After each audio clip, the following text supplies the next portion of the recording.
नमस्कार, मैं हूं सुनील बॉबी और आप इस समय देख रहे हैं अपना खास कार्यक्रम बिहार समाचार, जहां बातें करते हैं बिहार की, खबरें होती है बिहार की खबरों के साथ साथ देश दुनिया में क्या कुछ चल रहा है तमाम खबरों से हम आपको कराते हैं अपडेट। बिहार में शिक्षा रोजगार का क्या है हाल और गांव की सरकार को लेकर क्या कर रही है बिहार सरकार, तमाम खबरों से हम आपको कराते हैं अपडेट।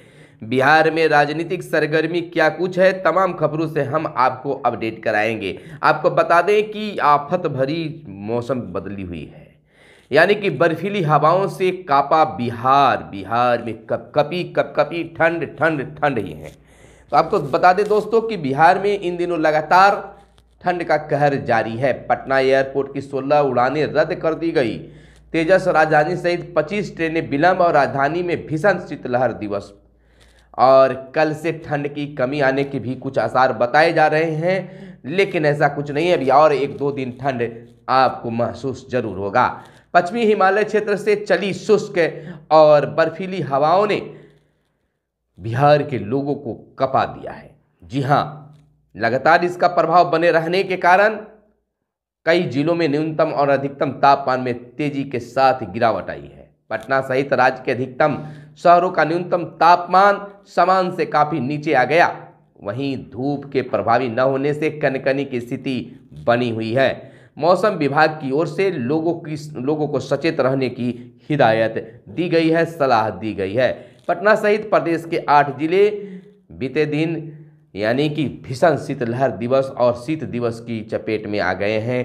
अब इस मौसम में हमें खास तौर से अपने जीवन को, अपने स्वास्थ्य को सुरक्षित रखने की ज़रूरत है। हमें समय से भोजन और समय से हर काम को करना है, ठंड से बचना है, बाहर ज़रूरत के अनुसार ही निकलना है। तो वहीं हम आपको बता दें कि बिहार में राजनीति इन दिनों बिल्कुल उथल पुथल है। जैसा कि आप जानते हैं कि सकारात्मक मकर संक्रांति यानी कि 15 जनवरी बीते दिन बिहार के मुख्यमंत्री नीतीश कुमार राबड़ी आवास पर पैदल ही पहुंच गए, लेकिन राजनीतिक कयास का ब्यार लग गया है। कहना है कि बिहार के मुख्यमंत्री नीतीश कुमार पैदल तो राबड़ी आवास जरूर गए, लेकिन वहां 7-8 मिनट ही रुके। कुछ वैसा नहीं रहा जो पहले दिखता था कि लालू प्रसाद यादव उन्हें तिलक लगा रहे हों। ऐसा कुछ माहौल नहीं दिखा। अब तो यहां तक राजनीतिक कयास लगाए जा रहे हैं कि बस 1 से 2 दिनों में बिहार के राजनीतिक में भूचाल आ जाएगा, बहुत बड़ा परिवर्तन होगा। सत्ता परिवर्तन भी हो सकते हैं या फिर विपक्षियों को बहुत बड़ा धक्का भी लग सकता है। अब कौन विपक्षी कौन सत्ता पक्ष, यह तो वक्त गवाह होगा, लेकिन फिलहाल बिहार की राजनीतिक में सब कुछ ठीक ठाक नहीं आ रहा है। बात अगर इंडिया गठबंधन की कर ले तो इंडिया गठबंधन में भी कुछ खास नहीं दिख रहा है, क्योंकि हर बिंदु पर ही तीच घींचतान मची हुई है। सीटों के बंटवारा पर अभी कोई कन्फर्म बातें नहीं आ रही है। वहीं किससे कब समझौता करना है यह भी पीछे आया है। बिहार की अगर बात छोड़ दे तो कई जगहों पर से यह बातें आ रही है कि उनसे बातें बन गई है, उनसे बातें बिगड़ गई है। ममता बनर्जी भी इन दिनों चर्चा में इंडिया गठबंधन को लेकर हैं। वर्चुअल मीटिंग में कौन आए नहीं आए, इस पर भी लगातार बयानबाजी का तीर जारी है। तो वहीं उत्तर प्रदेश में अयोध्या धाम को लेकर भी पूरे देश भर में लगातार चर्चा का विषय बना हुआ है। चर्चा का माहौल बना हुआ है, लगातार काम में हो रही है। आपको बता दें कि 22 जनवरी 2024 को उत्तर प्रदेश के अयोध्या में श्री राम जी का प्राण प्रतिष्ठा होगा। राम जी आएंगे। कई तरह की बातें, कोई इसे राजनीतिक मुद्दा मान रहा है कि मोदी जी उद्घाटन में जा रहे हैं, मोदी जी प्राण प्रतिष्ठा में शामिल होने जा रहे हैं, राजनीतिक मुद्दा है। अब तो भाजपा वाले मंदिर में जाकर मंदिरों की भी सफाई करने लगे। आखिर लोग आवाज क्यों नहीं उठाए? पहले क्यों नहीं भाजपाई लोग मंदिरों में जाकर पोछा लगाते थे या फिर मंदिरों की तरफ रुख किए थे? खैर, मोदी जी की बात अलग है। उनका मिशन हो सकता है कि राम मंदिर था, यह अन्य लोग भी कहते हैं।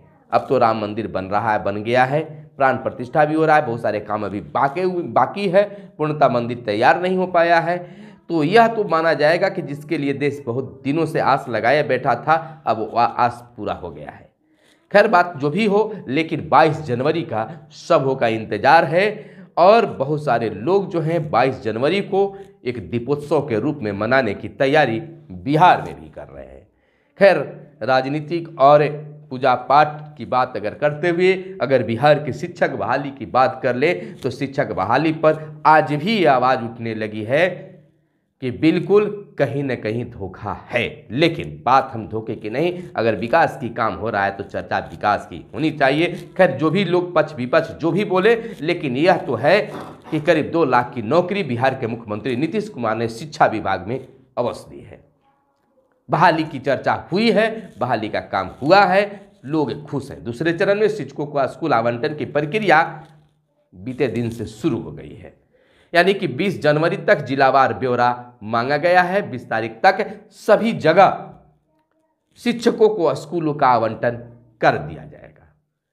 आपको बता दें कि बिहार में यह काम होने से पूरे हिंदुस्तान में, पूरे भारत में इसकी चर्चा बनी है कि बिहार में इतनी बड़ी संख्या में शिक्षक बहाली हुआ है। अलबत्ता बिहार के लोग ही नहीं, उत्तर प्रदेश, झारखंड, बंगाल, दिल्ली के भी लोग आकर, कई राज्यों के लोग आकर बिहार में शिक्षक बन गए हैं। काम तो हुआ है, लेकिन बता दें बिहार लोक सेवा आयोग की ओर से दूसरे चरण में चयनित शिक्षकों के स्कूल आवंटन की प्रक्रिया सोमवार से शुरू हो गई। इसको लेकर शिक्षा विभाग ने जिलावार विवरणी भी मांगी है। इसके साथ ही पहले चरण के पूरक रिजल्ट में सफल 2772 शिक्षकों को भी स्कूल आवंटित किया गया। जिलों से प्राप्त सूची के आधार पर सॉफ्टवेयर के माध्यम से विभाग शिक्षकों का स्कूल आवंटित कर रहे हैं। विभाग ने अगले 6 दिनों 15 से 20 जनवरी तक सभी जिलों में स्कूल और विषयवार रिक्त पदों का नियुक्ति पत्र प्राप्त शिक्षकों की सूची मांगी है। ब्यौरे के लिए सभी 38 जिलों का दिन भी तय किया गया है। आपको बता दें कि हर दिन अलग अलग जिलों को तय किया गया है स्कूल आवंटन करने के लिए शिक्षकों के लिए। तो कह सकते हैं कि 20 तारीख तक सभी शिक्षकों के जो बिहार में बहाल हुए हैं उनका स्कूल आवंटित कर दिया जाएगा। तो वहीं बड़ी खबर है कि सिपाही, जीडी व क्लर्क पद पर पूर्व सैनिकों की भी होगी भर्ती। यानी कि पूर्व सैनिक, मुजफ्फरपुर से यह खबर आई है कि पूर्व सैनिक पुनः सेना में बहाल हो सकते हैं।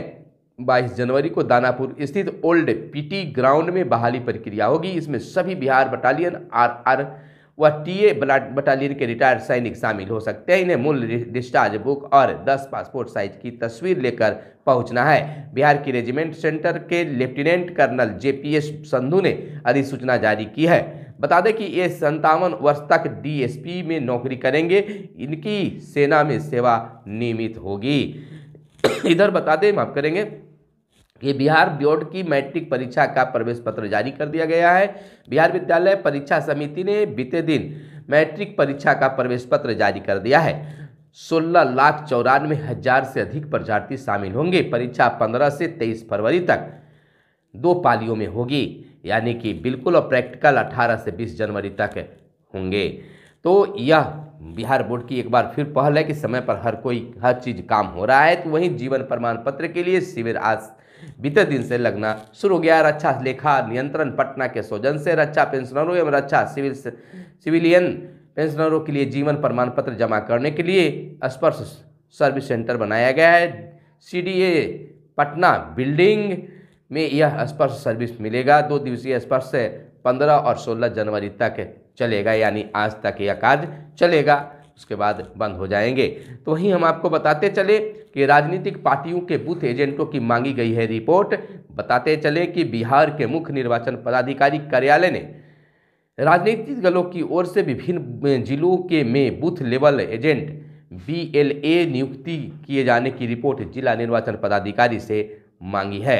लोकसभा या विधानसभा चुनाव के पूर्व विभिन्न राजनीतिक दलों द्वारा प्रत्येक बूथ पर BLO की नियुक्ति किए जाने की जानकारी निर्वाचन आयोग को दी जाती है।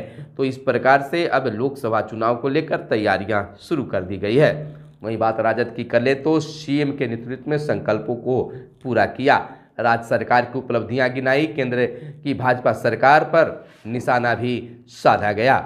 प्रदेश राजद के मुख्य प्रवक्ता शक्ति सिंह यादव ने कहा कि उप मुख्यमंत्री तेजस्वी यादव ने मुख्यमंत्री नीतीश कुमार के नेतृत्व में अपने संकल्पों को पूरा किया है। उसमें उन्होंने यह भी बयान देते हुए कहा है कि बिहार के मुख्यमंत्री के नेतृत्व में तेजस्वी यादव ने आंगनबाड़ी सेविका और सहायिका का भी मानदेय बढ़ाया है।